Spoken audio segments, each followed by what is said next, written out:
రాజుల మొదటి గ్రంథము 14వ అధ్యాయము. ఆ కాలమున యరొబాము కుమారుడైన అబీయా కాయలా పడగా, యరొబాము తన భార్యతో ఇట్లనెను, నీవు లేచి యరొబాము భార్యవని తెలియబడకుండా మారువేషము వేసుకొని షిలోహునకు పొమ్ము. ఈ జనుల మీద నేను రాజునగుదునని నాకు సమాచారం తెలియజెప్పిన ప్రవక్తయగు అహీయా అక్కడ ఉన్నాడు. కాబట్టి నీవు 10 రొట్టెలను అప్పములను ఒక బుడ్డి తేనెయు చేతపట్టుకొని అతని దర్శించుము. బిడ్డ ఏమగునో అతడు నీకు తెలియజేయునని చెప్పగా, యరొబాము భార్య ఆ ప్రకారము లేచి షిలోహునకు పోయి అహీయా ఇంటికి వచ్చెను.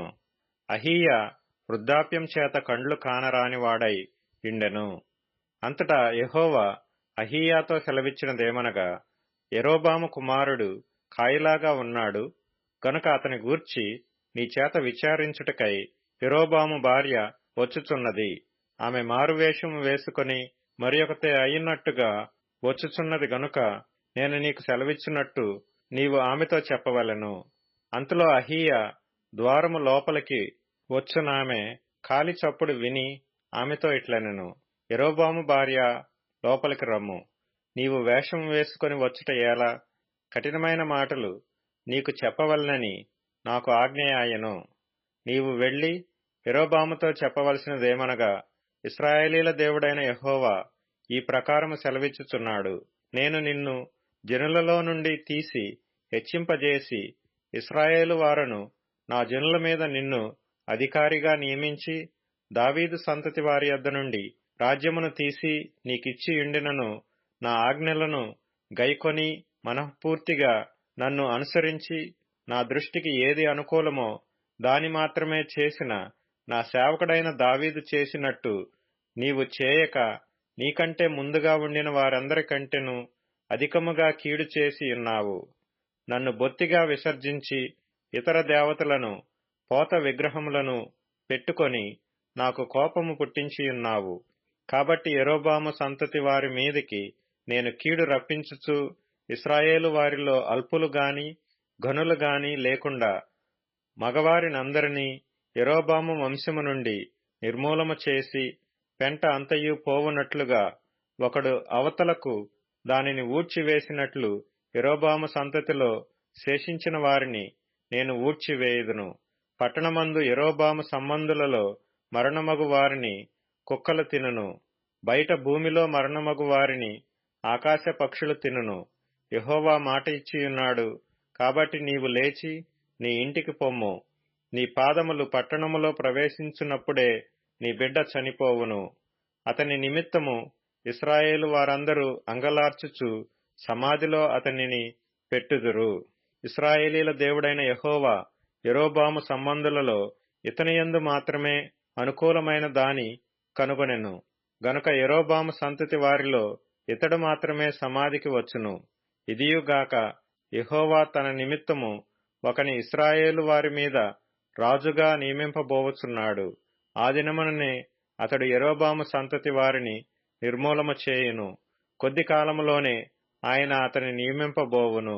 ఇశ్రాయేలు వారు దేవతా స్తంభములను నిలిపి యెహోవాకు కోపము పుట్టించియున్నారు గనుక నీటియందు రెల్లు అలలాడునట్లు యెహోవా ఇశ్రాయేలు వారిని మొత్తి ఒకడు వేరును పెళ్లగించినట్లు వారి పితరులకు తాను ఇచ్చిన ఈ మంచి దేశములో నుండి వారిని పెళ్లగించి వారిని యూఫ్రటీసు నది అవతలకు చెదరగొట్టును. మరియు తానే పాపము చేసి ఇశ్రాయేలు వారు పాపము చేయుటకై కారకుడైన యరొబాము పాపములను బట్టి ఆయన ఇశ్రాయేలు వారిని అప్పగింపబోవుచున్నాడు. అప్పుడు యరొబాము భార్య లేచి వెళ్లిపోయి తిర్సా పట్టణమునకు వచ్చెను. ఆమె లోగిటి ద్వారపు గడప యొద్దకు రాగానే ఆ చిన్నవాడు చనిపోయెను. జనులు అతనిని సమాధిలో పెట్టి యెహోవా తన సేవకుడైన ప్రవక్తయగు అహీయా ద్వారా సెలవిచ్చిన ప్రకారముగా ఇశ్రాయేలు వారందరూ అతని కొరకు అంగలార్చిరి. యరొబాము చేసిన ఇతర కార్యములను గూర్చియు అతడు జరిగించిన యుద్ధములను గూర్చియు ప్రభుత్వమును గూర్చియు ఇశ్రాయేలు వారి రాజుల వృత్తాంతముల గ్రంథమందు వ్రాయబడి ఉన్నది. యరొబాము ఏలిన దినములు 22 సంవత్సరములు. అతడు తన పితరులతో కూడా నిద్రించగా అతనికి మారుగా అతని కుమారుడైన నాదాబు రాజాయెను. యూదాదేశమందు సొలొమోను కుమారుడైన రెహబాము ఏలుచుండెను. రెహబాము 41 సంవత్సరముల వాడైనప్పుడు ఏలనారంభించెను. తన నామమునుంచుటకై ఇశ్రాయేలీల గోత్రములన్నిటిలో నుండి యెహోవా కోరుకొనిన యెరూషలేమును పట్టణమందు అతడు 17 సంవత్సరములు ఏలెను. అతని తల్లి అమ్మోనీయురాలు, ఆమె పేరు నయమా. యూదావారు యెహోవా దృష్టికి కీడు చేసి తమ పితరులు చేసిన దానంతటినీ మించున్నట్లుగా పాపము చేయుచు ఆయనకు రోషము పుట్టించిరి. ఎట్లనగా వారును ఎత్తైన ప్రతి పర్వతము మీదను పచ్చని ప్రతి వృక్షము క్రిందను బలిపీఠములను కట్టి విగ్రహములను నిలిపి దేవతాస్తంభములను ఉంచిరి. మరియు పురుషగాములు సహా దేశమందుండిరి. ఇశ్రాయేలీల ఎదుట నిలవకుండా యెహోవా వెళ్లగొట్టిన జనులు చేయు హేయక్రియల ప్రకారముగా యూదావారును చేయుచూ వచ్చిరి. రాజైన రెహబాము యొక్క 5వ సంవత్సరమందు ఐగుప్తు రాజైన షీషకు యెరూషలేము మీదకి వచ్చి యెహోవా మందిరపు ఖజానాలోని పదార్థములను రాజనగరు యొక్క ఖజానాలోని పదార్థములను ఎత్తుకొనిపోయెను. అతడు సమస్తమును ఎత్తుకొనిపోయెను. సొలొమోను చేయించిన బంగారపు డాళ్లను అతడు ఎత్తుకొనిపోయెను. రాజైన రెహబాము వీటికి మారుగా ఇత్తడి డాళ్లను చేయించి రాజనగరు ద్వారపాలకులైన తన దేహ సంరక్షకుల అధిపతుల వశము చేసెను. రాజు యెహోవా మందిరమునకు వెళ్ళినప్పుడెల్లా రాజదేహ సంరక్షకులు వాటిని మోసుకొని పోయి అతడు తిరిగి రాగా వాటిని తమ గదిలో ఉంచిరి. రెహబాము చేసిన ఇతర కార్యములను గూర్చియు అతడు చేసిన వాటన్నిటిని గూర్చియు యూదారాజుల యొక్క వృత్తాంతముల గ్రంథమందు వ్రాయబడి ఉన్నది. వారు బ్రతికినంత కాలము రెహబామునకును యెరోబామునకును యుద్ధము జరుగుచుండెను.